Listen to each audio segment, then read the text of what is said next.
Mais je suis assez d'accord, Arnaud Souk, avec ce que dit Estrosi. On est quand même dans un pays où, c'est vrai, on parle de la barbarie à propos de la guerre d'Algérie, sempiternellement.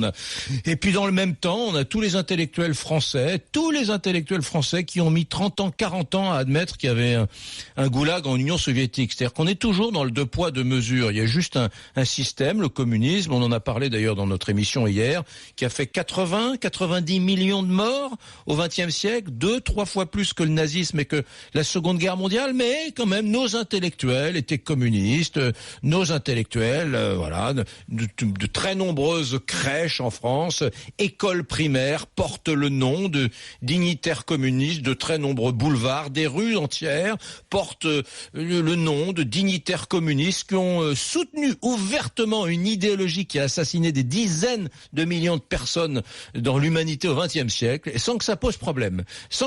Mais alors, dès lors qu'on touche à la colonisation, qui a tué, bien sûr, qui a fait souffrir, bien sûr, eh bien alors là, en revanche, les épithètes ne manquent pas, là. Tous nos candidats y vont, et oui, et nous, Français, quelle honte, nous sommes des barbares, nous sommes responsables de crimes contre l'humanité, deux poids, deux mesures. Arnaud Souk. Ça fait une vingtaine d'années, on peut le dire, qu'on entend cette ritournelle bien française autour de notre passé colonial, avec notamment une question finalement très d'actualité.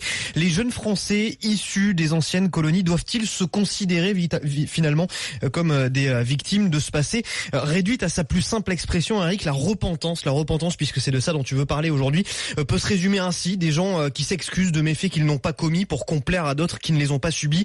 Ceux qui se repentent n'ont commis aucun tort, et ceux qui reçoivent la demande de pardon n'ont subi aucun tort. Cette repentance, notamment sur le passé colonial, c'est une idée généralement défendue à gauche, reprise donc par Emmanuel Macron dans une interview à une chaîne de télé algérienne en début de semaine. Mais cet acte de repentance, il pose question, et c'est là-dessus qu'on va débattre aujourd'hui. Est-il sincère? A-t-il des visées électoralistes? Je vais te ressortir cette phrase. En octobre, Emmanuel Macron avait en tout cas souligné dans une interview au Point certaines vertus de la colonisation, l'émergence d'un État, l'émergence de richesses ou encore de classes moyennes, d'où le tollé notamment, Eric, chez les Républicains. Jean-Pierre Raffarin, par exemple, puisqu'on ne l'a pas entendu, eh bien il a dit, Jean-Pierre Raffarin, ressortir ces histoires pour diviser, pour remobiliser. Je vois bien les soucis électoraux qu'il y a derrière tout ça. Ce n'est pas digne d'un chef d'État d'aller agiter ces cicatrices qui sont encore très douloureuses. C'est un débat. J'aime bien votre intervention parce que je suis d'accord à peu près avec rien. Vous commencez en disant il faudrait que la France commence enfin à admettre que, etc.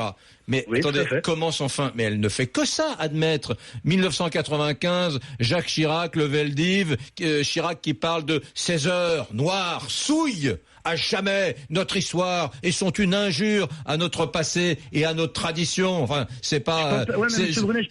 C'est pas la dame Pipi Duflor qui parle, c'est le président de la République française. Si vous me permettez, comment ça se fait par exemple que Monsieur Fillon... J'ai pas terminé. Il faut que tu m'écoutes, Jean-Philippe. François Hollande, 2012, qui déclare reconnaître les souffrances, je cite, les souffrances que la colonisation a infligées au peuple algérien.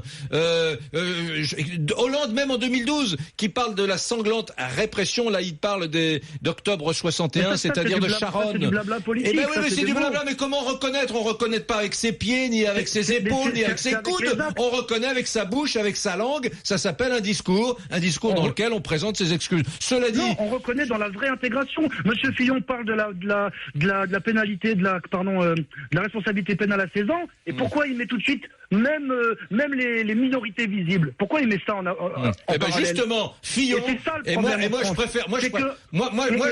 Je pense. Je vais aller plus loin. Moi je dis François Mitterrand face à Jean-Pierre Elkabbach. Je m'en souviens. La France n'a pas à s'excuser. Et moi j'aurais plutôt été avec Mitterrand parce que Pétain n'a rien à voir avec la France et que par conséquent la France n'avait pas, la République française, à s'excuser pour Pétain qui agissait sur ordre des Allemands. Et deuxième, j'aurais plutôt été sur la ligne de Mitterrand. Et deuxième chose, j'aime bien ce qu'a dit assez récemment François Fillon, qui dit l'esclavage n'a pas été l'apanage de la France, dit Fillon, l'esclavage a été le fait de toutes les sociétés, y compris d'ailleurs des sociétés africaines. Les sociétés africaines, et il dit je n'accepte pas qu'on fasse porter à notre pays cette responsabilité, je n'accepte pas que voilà. Et d'ailleurs, et les flux migratoires ont été provoqués par qui? Nos chers immigrés qu'on voudrait renvoyer si on écoute le Front National ou certains mêmes propos de la droite qui collent bien à l'extrême droite en ce moment. Qui a créé les flux migratoires? Est-ce que c'est nous qui avons été chercher les Bédouins ou les Africains noirs dans leur pays? Ou alors est-ce que c'est eux qui sont venus nous envahir? Est-ce que les immigrés syriens, est-ce qu'ils sont venus en France parce que nous aussi on a joué le jeu d'Al-Assad et Poutine et qu'on a bombardé la Syrie? Non mais les flux migratoires, ils vont du sud vers le nord, c'est-à-dire ils vont des pays pauvres vers les pays... Attends, une seconde. Jean-Philippe, il m'appelle de Beauchâtel dans l'Ardèche, il a 38 ans, c'est très bien, il reste avec nous, on le coupe pas Jean-Philippe, surtout pas, il reste avec nous, et je voudrais, parce que tu es en train de faire des bons, que Dimitri Casali, historien, réponde. Je rappelle que Casali, c'est l'homme qui a publié l'Empire colonial français quand la France rayonnait dans le monde. C'est une histoire du rayonnement colonial français qui commence à 1608, et moi j'ai lu un passage d'ailleurs sur le Québec qui m'a fait pleurer. Québec, quand on se battait contre les Anglais, et justement avec un truc génial, je me souviens à Québec, c'est Louis XIV et Colbert, il me semble, qui disent aux Français qui sont à Colbert: épousez des Indiennes. Épousez des Indiennes. Vous resterez là-bas, vous formerez. Alors à l'époque, ils disaient vous formerez des mariages chrétiens, mais des belles familles françaises. Épousez des Indiennes. Ça prouve que cette colonisation, surtout quand elle est entreprise par les Françaises, elle n'est pas que cynique, elle n'est pas que mue par des idées d'argent. Il y a aussi une espèce de générosité parce que les Français ont aussi construit des hôpitaux, que ce soit en Algérie ou ailleurs. Les Français n'ont pas été que des colons cyniques, alors que certaines puissances colonisatrices, parfois, ont été uniquement mu par l'argent. Bon, Dimitri, je te passe le micro. Oui, voilà, c'est intéressant parce qu'on voit bien que là, en fait, votre interlocuteur, il y a une espèce d'ignorance de l'histoire coloniale en France et malheureusement qui n'est plus apprise à l'école. Vous savez que l'école est en pleine désintégration et là, effectivement, il faut arrêter. Nous sommes déjà les champions du monde de l'autoflagellation. Il y a qu'en France qu'on entend des discours pareils. Alors, ce qui fait effectivement, la France n'a pas à avoir honte de son histoire coloniale puisque nous avons une œuvre sanitaire, une œuvre éducative, une œuvre économique absolument considérable et qui est totalement oubliée. Tout simplement un fait. Si les Français, si les Algériens, la population algérienne en 1830 était de 2 millions d'habitants et si nous sommes partis à notre départ, il y avait plus de 10 millions d'Algériens, je vois pas où est le génocide et le crime contre l'humanité. Il faut essayer d'employer des termes corrects et là Macron est totalement irresponsable. À un moment où le feu couve dans les banlieues, il jette de l'huile sur le feu justement. Alors c'est un mauvais calcul parce qu'il va se mettre à dos les 4 millions d'enfants de rapatriés et les harkis bien sûr qui sont toujours les oubliés de cette histoire. 90 000 harkis massacrés par les Algériens. Je tiens à dire, Casali, que vous n'êtes pas un révisionniste. J'ai lu votre bouquin. À aucun moment vous dites formidable, la colonisation en Algérie, c'était que du bonheur pour tout le monde. Vous n'êtes pas, je le précise, un révisionniste. Mais il y a quand même 2-3 trucs et notamment j'ai vu dans votre livre des photos d'écoles primaires en Algérie, avant la Toussaint Rouge, c'est-à-dire avant le déclenchement de la guerre, dans les années 30, dans les années 50, où on voit des gamins qui, manifestement, avec une institutrice française musulmane en Algérie, et puis des gamins qui sont des Français d'origine européenne, enfin des Français européens, des Français algériens musulmans, et des petits juifs probablement. On essaie de deviner parce que c'est difficile. Mais en tout cas, on voit qu'il y a une pluralité, et ils sont sur les mêmes bancs d'école. Parce que ça, en revanche, moi, je savais pas que c'était possible. J'imaginais qu'il y avait des écoles pour les Européens dans l'Algérie des années 30. Non, pas du tout. Ouais. Ils étaient mélangés. Il y avait pratiquement donc 15% des enfants de la population algérienne qui étaient scolarisés dès 1920, ce qui est remarquable à l'époque. Et en Indochine, on atteignait le chiffre de 25%. Il faut voir les autres puissances coloniales, les Espagnols, les Portugais, les Anglais. Il y avait 0%. Donc il y avait vraiment un réel effort d'œuvre civilisatrice de la France. Ce que vous dites, c'est que c'est vrai que quand on y réfléchit, des gens magnifiques qui étaient plutôt des esprits de gauche à la fin du 19e siècle disaient c'est le rôle de la République française, de la Troisième République, d'aller coloniser parce qu'on amène le savoir, le siècle des Lumières, Rousseau, Voltaire, il y avait cette espèce de naïveté. Non, mais de tout temps déjà. J'ai l'impression de faire une émission totalement révisionniste quand je dis ça. J'ai envie de me mettre des claques et de me dire Brunet, arrête, tu vas te faire engueuler. Mais la colonisation est un fait historique depuis la nuit des temps. Vous vous rendez compte? Ce que vous dites, je termine ma question. Ce que je voulais dire, c'est que vous dites que la colonisation française est bien moins dure. Bien sûr. Et elle est porté par en tout cas un prétexte des autres humaniste. Ouais. Vous dites ça? Ah oui, universaliste, bien sûr, puisque effectivement nous sommes le pays des droits de l'homme et la Déclaration des droits de l'homme. Donc effectivement, il y a eu pas mal de contradictions, de paradoxes avec la loi. On va pas rentrer dans les détails. Mais ce que je voulais dire, c'est que la colonisation est un fait historique depuis la nuit des temps, depuis la Rome antique. Quand Rome est venue coloniser les Gaulois, c'est une œuvre civilisatrice. C'est eux qui nous ont sortis de la barbarie, contrairement à ce que dit Macron. La colonisation, ce n'est pas une barbarie, loin de là, justement. Il y a eu aussi une œuvre. Vous pouvez pas dire non plus, la colonisation, les Gaulois. Elle a abouti aussi à des tueries, à des massacres. Voilà. Parce que l'histoire, c'est l'anti-manichéisme par essence. L'histoire on n'a pas jugé. Il faut toujours replacer dans le contexte historique de l'époque. Et à l'époque,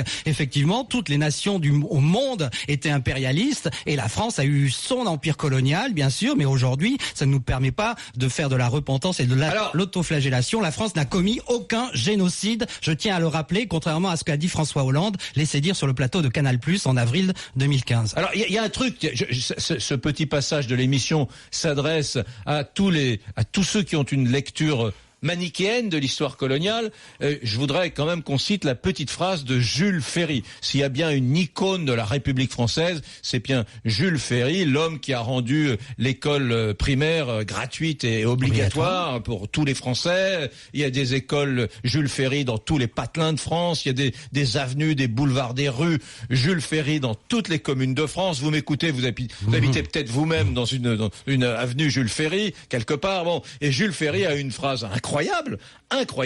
Il a dit, vous vous en souvenez de la phrase? Que l'œuvre de civiliser les peuples inférieurs et la France, les peuples supérieurs doivent civiliser les peuples inférieurs. Tiens, cherche la citation exactement. Il faut dire que Jean Jaurès et Léon Blum ont eu exactement la même phrase. Quand on nous dit que Jules Ferry est un infâme impérialiste, c'était à l'époque dans les représentations mentales de l'époque. Aujourd'hui, on fait l'erreur de jamais replacer dans le contexte historique. Et comme l'école on n'apprend plus cette histoire à et Macron est le pur produit de l'énarchie, de l'ignorance crasse, qui ne connaît rien à l'histoire coloniale, on voit bien où ça mène aujourd'hui. Et c'est ça le problème. Alors on va prendre Tom peut-être. Tom m'appelle de Paris, il est étudiant. Oui, bonjour. Bonjour.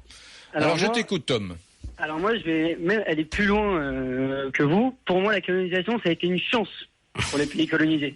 Est-ce que vous pensez réellement que dans ces pays, il y a eu des écoles, des hôpitaux? Regardez là, quand la France est partie de ces pays-là, regardez le chaos qui s'est créé derrière. Aujourd'hui, vous connaissez des démocraties dans ces pays? Vous connaissez de la liberté dans ces pays? Est-ce que vous connaissez un soupçon de développement dans ces pays? Tom, oui, je peux pas te laisser dire ça parce que on peut aussi considérer que le chaos est la conséquence d'une période coloniale. On sait très bien que quand une administration quitte un pays, on l'a vu, en Libye, on l'a vu, dans un certain nombre de pays. Dès qu'une administration solide est en place, on a vu lors des printemps arabes, la démocratie, la liberté retrouvée après des régimes autoritaires, ça a été des moments toujours très difficiles à traverser. Et puis après, il y a eu les guerres donc c'est difficile d'utiliser cet argument. Ce qu'on peut dire, c'est qu'effectivement, quand la France est partie d'Algérie, le gouvernement algérien n'a pas su faire fructifier tous les infrastructures, toute l'économie que la France avait laissée. À l'époque, c'était vraiment un travail magnifique. L'Algérie était le 4e exportateur de vin au monde, et tout ça, cette économie algérienne s'est effondrée après le départ des Français. Ça, c'est vrai. J'ajouterais, Eric. Oui. Demain, toi, tu te présentes à la présidentielle. Oui. Et tu représentes la France. Oui. Tu représentes aussi la francophonie. Oui. Tu dois faire montrer la grandeur de la France dans le monde. Oui. Et là, c'est quoi le message que tu envoies au pays de la francophonie? En gros, on a été des salauds, donc maintenant vous allez travailler sous nos bottes. Et la francophonie, je m'en fous. L'histoire, je m'en fous. Moi, j'avance avec ma tête baissée et je suis un universaliste. C'est ça? Oui. Ouais. Non, mais je comprends ce que tu dis. Bien évidemment, le message n'est pas très bon. On est d'accord. On est d'accord. Moi, j'ai trouvé la phrase de Jules Ferry: les peuples supérieurs ont le devoir de coloniser, civiliser les peuples inférieurs. Vous imaginez?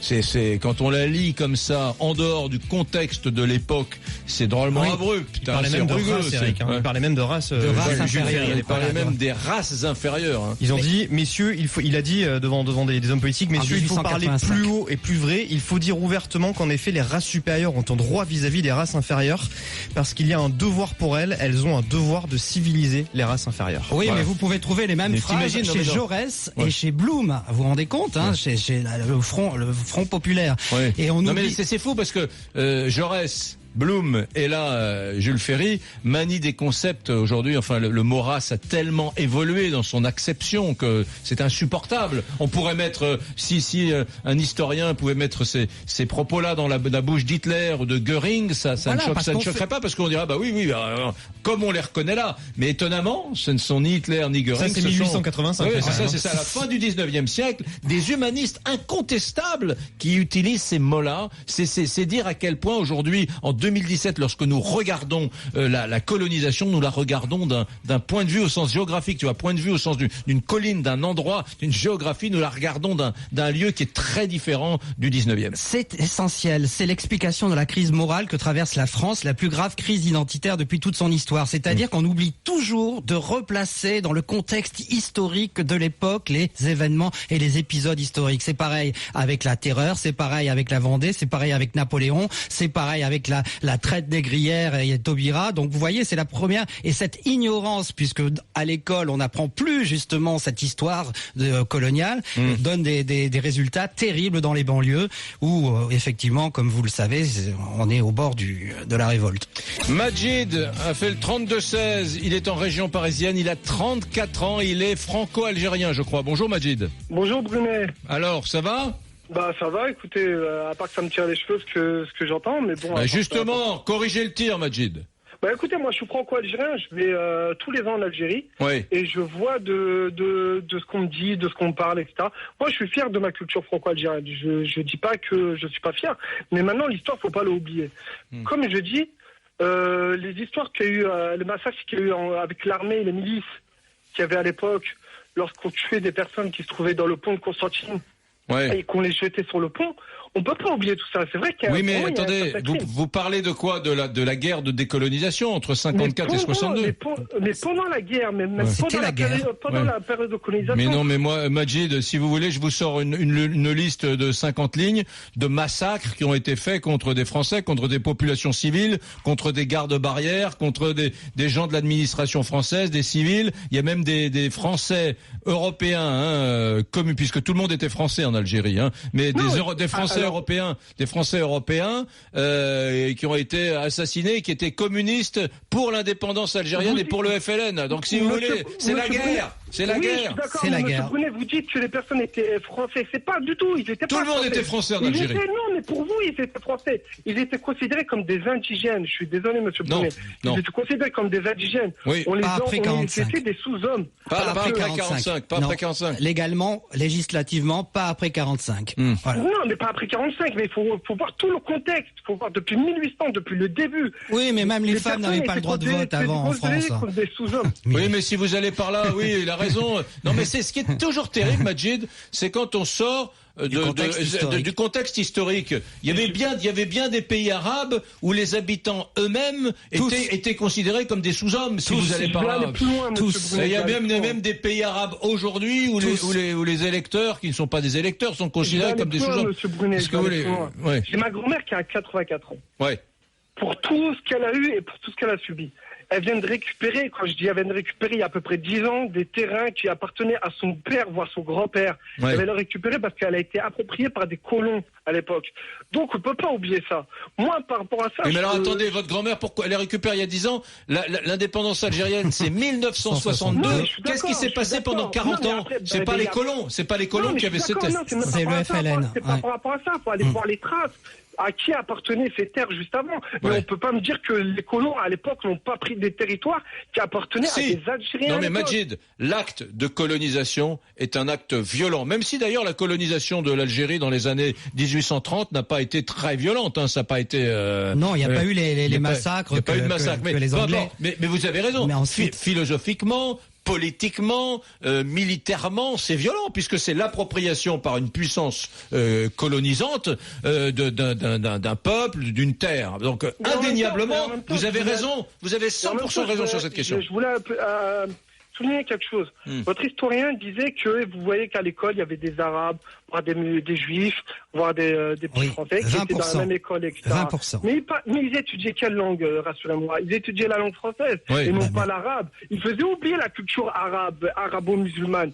Pour ça, ils apprenaient la culture française pour disparaître la culture arabo-musulmane. Non, c'est faux. C'est l'école orientale de Rabat qui a permis aux Marocains de redécouvrir leur civilisation. C'est l'histoire extrême orientale de l'école de l'Extrême-Orient qui a permis aux Cambodgiens de retrouver leur civilisation. L'éducation. Vous êtes en train de dire que dans certaines... juste une chose. Après, je vous repasse le micro. Vous êtes en train de dire que dans certaines puissances coloniales, colonisés par les Français mettaient un point d'honneur à ce que dans l'enseignement on apprenne absolument dans l'école dans l'école la petite les photos que vous publiez dans votre bouquin par exemple la petite classe en primaire. On apprenait l'histoire locale absolument. Paul Doumer 1932, il y a une directive de Paul Doumer qui dit d'insister sur l'histoire locale et c'est grâce justement aux historiens aux scientifiques français de l'école de Rabat et de l'école d'Extrême-Orient que ces pays-là ont pu redécouvrir leur propre civilisation qu'ils avaient oubliée. Au Maroc, est-ce qu'on apprenait l'arabe? Non, on évitait d'apprendre. Non, mais cela dit, Majid, mais ça, attends, je te repasse le micro, Majid. C'est normal. C'est intéressant, sauf que on n'apprenait pas l'arabe en Algérie, c'est vrai. Mais dans les années 60, tu apprenais le breton à tes enfants, tu leur donnais un prénom breton à tes enfants. À la même époque que la guerre d'Algérie, t'allais en prison. Tu allais en prison. Tu ne pouvais pas apprendre le breton à tes enfants. C'était interdit. Donc, je suis d'accord avec vous, mais le problème, c'est... votre historien dit qu'il parlait de Rabat. Rabat n'était pas considéré un département. L'Algérie était considérée comme un département à l'époque. Oui. Donc c'était complètement différent. Non, mais ce qu'il faut rappeler, c'est que quand territoire français. Et lorsqu'on parle de territoire français, on parle de l'Algérie. L'Algérie était un pays musulman. Non, justement, c'est là où tu fais une erreur. C'était un territoire musulman. Non, c'était un territoire ottoman. C'était un territoire musulman à l'époque. Faux. Donc arabe. Archi faux. C'était un territoire. Il n'y a jamais eu d'Algérie dans l'histoire. C'est un territoire qui était occupé. L'Algérie est née. Il y a eu l'Algérie. Il n'y a jamais eu d'Algérie dans l'histoire. Écoute l'historien. Il n'y a jamais eu d'Algérie dans l'histoire. L'Algérie, comme le dit le grand historien Eric Hausbaum, est née en 1962. Avant, il n'y a jamais eu d'État algérien. C'était un État ottoman occupé pendant 3 siècles par les Turcs ottomans et évidemment, il n'y avait pas d'État véritablement algérien. Même sous Abdelkader, etc. en 1843. Donc ça, c'est une erreur de l'éducation de faire croire qu'il y avait, et de l'État du FLN bien sûr en Algérie, puisqu'ils font croire qu'il y avait un État algérien avant l'occupation française, ce qui est totalement faux. Je suis d'accord avec vous qu'il n'y avait pas l'État algérien, mais il y avait le territoire arabo-musulman qui partait du Maroc jusqu'en Irak. Donc ça c'était tout un territoire ottoman. Avant l'ottoman, avant le territoire ottoman. Je parlais vraiment du peuple arabo-musulman qui venait du Maroc jusqu'en Irak. Donc il y avait un territoire arabo-musulman. Vous ne pourrez pas me dire au contraire. Il y avait un territoire, c'est vrai. Il n'y avait pas un État constitué, ni une administration. Il y avait le territoire arabo-musulman. Maintenant le problème, vous avez dit que tout à l'heure que Rabat c'était un territoire. L'Algérie était considérée comme un département. Oui, alors là dans l'administration française. Ouais. Alors attendez, Majid. On va écouter François Durper. Bonjour François. Bonjour Eric, bonjour Dimitri. Vous êtes François. Historien, spécialiste des États-Unis, mais justement, peu le savent. Mais vous aimez aussi parler et travailler sur autre chose que les États-Unis, François. Oui, moi j'ai fait ma thèse sur la relation entre les États-Unis et l'Afrique subsaharienne. Donc, et puis quand on passe un doctorat et une agrégation d'histoire, on travaille évidemment sur toutes les périodes de l'histoire. Ce que je trouve intéressant, c'est ces débats qui paraissent vraiment surréalistes longtemps après la fin de la colonisation. L'historien, lui, il n'est pas là pour dire ce qui est le crime contre l'humanité ou pas. Ça, c'est le juriste, c'est le politique, c'est le citoyen. Par contre, il peut dire qu'il y a crime ou pas. Alors, on pense souvent aux colonies plus récentes, on pense moins souvent aux vieilles colonies, mais il y a des faits historiques, et ces faits historiques, on peut pas tourner autour. Moi, je vais pas dire comme Macron, c'est un crime contre l'humanité, mais par contre, comme historien, je peux dire par exemple que la traite transatlantique, c'est 28 millions de gens qui ont été déplacés d'Afrique aux Amériques, c'est 5 millions de morts la première année de la capture, que la colonisation, le travail forcé est un fait historique. Je ne qualifie pas le crime, en revanche, je peux dire s'il y a crime ou pas. Ouais. La loi, tu connais bien effectivement Dimitri. l'article 7 du traité de Rome, qualifie de crimes contre l'humanité tous les crimes qui ont été commis dans le cadre d'une attaque systématique dirigée contre toute population civile, meurtre, esclavage, déportation. Et dans le cas de la guerre d'Algérie, de la conquête algérienne, c'est loin d'être le cas. Est-ce que Macron a vraiment utilisé le terme crime contre l'humanité de manière juridique? C'est toute la question. Et c'est visiblement pas le cas. À l'heure où les c'est banlieues visiblement pas sont le cas. Non, mais ça empêche pas de dire crime contre l'humanité. Il pourrait entendre aussi crime contre l'humain. Je vous rappelle que 37% des jeunes d'origine immigrée ne se sentent pas absolument français aujourd'hui selon l'INED. Oui. Donc aujourd'hui, c'est vraiment jeter de l'huile sur le feu dans les banlieues alors qu'il faut leur faire aimer la France. Vous avec croyez vraiment que dans les banlieues on se demande si c'est un crime contre l'humanité juridiquement? Oui, mais attends, François, ce qu'il faut dire quand même, c'est que le fait colonial est un fait brutal. Par essence, le fait colonial est un fait brutal. On s'empare d'un territoire. Mais sur le plan de l'arithmétique des morts, la colonisation de l'Algérie. Alors, il y a la guerre des années 60. Mais la colonisation elle-même, la colonisation elle-même de l'Algérie, pour une colonisation, je vais être un peu fou, mais pardon d'utiliser cette expression, elle se passe plutôt pas trop mal. Dans les années 1830, lorsque la monarchie française s'empare des territoires algériens, et puis Napoléon III qui voulait faire un royaume arabe autonome. Donc, qui voulait faire un royaume. C'était plutôt pas le pire lieu de la colonisation. Ouais. Eric, cette émission, c'est vrai que je l'écoute avec intérêt, mais avec un peu de distance, et je trouve ça totalement surréaliste. Ah, dis-moi. Imaginez la France. Je ne sais pas, imaginez votre pays, la France, notre pays, la France, colonisé par une puissance étrangère, mettons les États-Unis. Vous imaginez 50 ans après qu'aux États-Unis, vos parents ont migré aux États-Unis, puis on explique que la colonisation de la France par les États-Unis, c'était plus ou moins bien ou pas plus ou moins bien. Vous diriez, mais c'est quelque chose de complètement surréaliste. Peut-être pas. Il n'y a aucun pays. Peut-être pas. Écoutez, moi, je trouve qu'en tant qu'historien, je trouve ça complètement surréaliste. Je suis pas gêné, François, de dire. Je suis pas gêné de dire, François. Avec Dimitri, c'est le fait que il faut construire un récit commun. Ça, on a ça en commun avec Dimitri. Il faut construire un récit commun fédérateur avec nos enfants. Je peux vous dire que tant que vous allez avoir ce discours sur l'Algérie et sur l'ensemble de la colonisation, vous pourrez mettre des soldats à la place de nos profs. Vous n'arriverez jamais à faire un discours commun. Dimitri aime beaucoup Napoléon. Je sais pas aimer ou pas aimer. Je vous dis une chose, et je décentre de l'Algérie, je vous parle un tout petit peu des Antillais, qui sont français depuis des générations. Ouais. Si vous expliquez de mettre dans la tête des Guadeloupéens que Napoléon a été un homme formidable, si vous mettez de côté qu'il a massacré 6% de la population guadeloupéenne, c'est-à-dire leurs arrière-grands-parents. Vous aurez, à côté du récit français, vous aurez une histoire de la Guadeloupe. Si Dimitri, comme moi, on est d'accord sur un récit fédérateur, il faut absolument être au plus proche de la réalité historique. Il faut un récit équilibré. Je suis d'accord avec toi, François, il faut un récit équilibré. Mais aujourd'hui, on a besoin de cohésion. Je reprends la main. Taisez-vous, c'est mon émission. François, là où je ne suis pas d'accord, François, là où j'ai un désaccord avec toi, c'est que tu dis oui, le fait colonial, c'est épouvantable, quoi qu'il en soit. Bon, une fois qu'on a dit ça, moi je n'ai pas de gêne particulière à dire je vais établir une comparaison des colonisations occidentales, puisque ça a été un fait majeur du 19e siècle et du 20e siècle. Non, laisse-moi finir, je peux parler 10 secondes.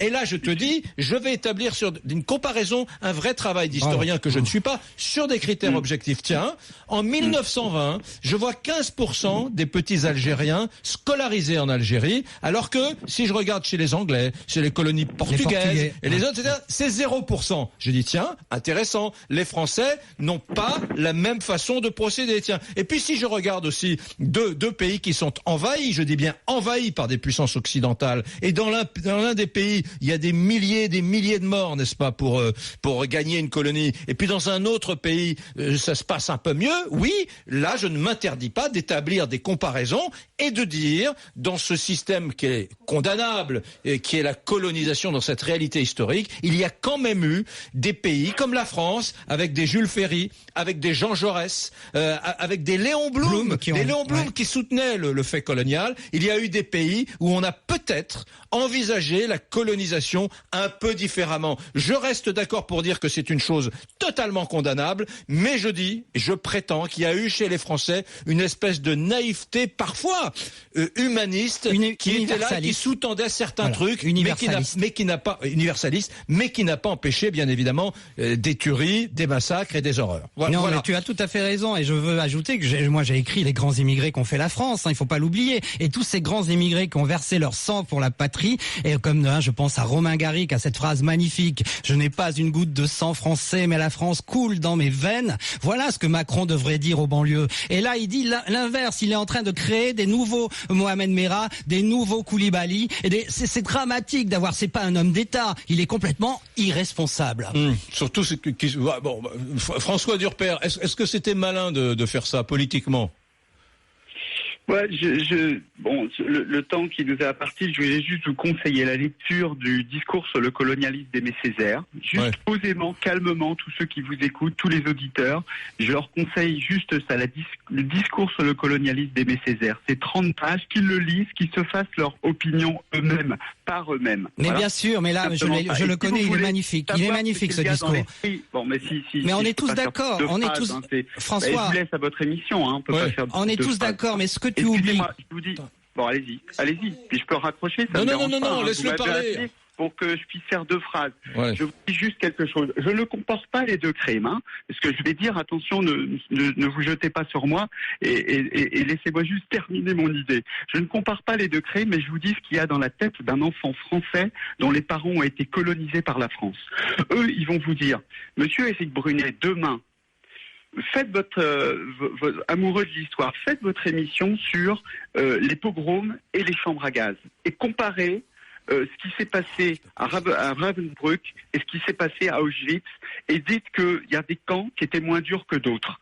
Voilà ce que on va vous répondre. On va vous dire, mais est-ce que vous allez faire ça? Parce que l'émission qui est là me paraît totalement surréaliste, parce que pour moi c'est du révisionnisme.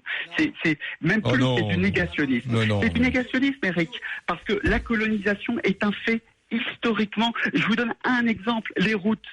Comment, en France, on peut encore dire qu'il y a des bienfaits de la colonisation? Une route, vous savez qu'une route construite, ou un chemin de fer, le chemin de fer qui va de Pointe-Noire à Brazzaville, c'est 17 000 morts. Un mort par traverse, de 1921 à 1934. François, sois objectif. C'est du militantisme politique que de le dire. C'est un fait historiquement avéré. Oui, mais mais le canal de Panama a coûté plus de... Non, mais François, c'est terrible ce que tu dis, mais comme si on contestait ça.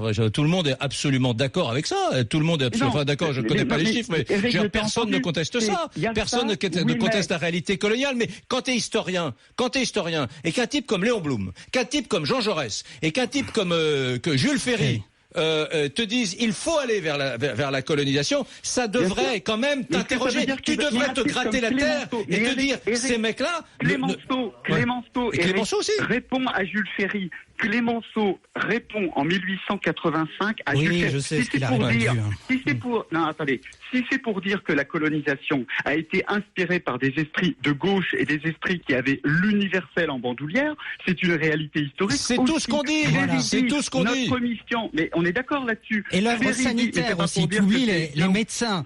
Ferry dit, médecins. Il y a un devoir des races supérieures par rapport aux races inférieures. En 1885, le lendemain, le grand Georges Clémenceau lui répond « Depuis que j'ai entendu les Allemands parler de la race française comme une race inférieure, Jean Rabat, etc. » Vous le savez, Dimitri. Oui, je la connais par cœur. Évidemment que dans l'humanitaire, le mot humanitaire, même, il a été conçu dans sa dimension actuelle par Jules Ferry. Donc, évidemment que c'est des gens qui étaient, pour certains, pavés de bonnes intentions.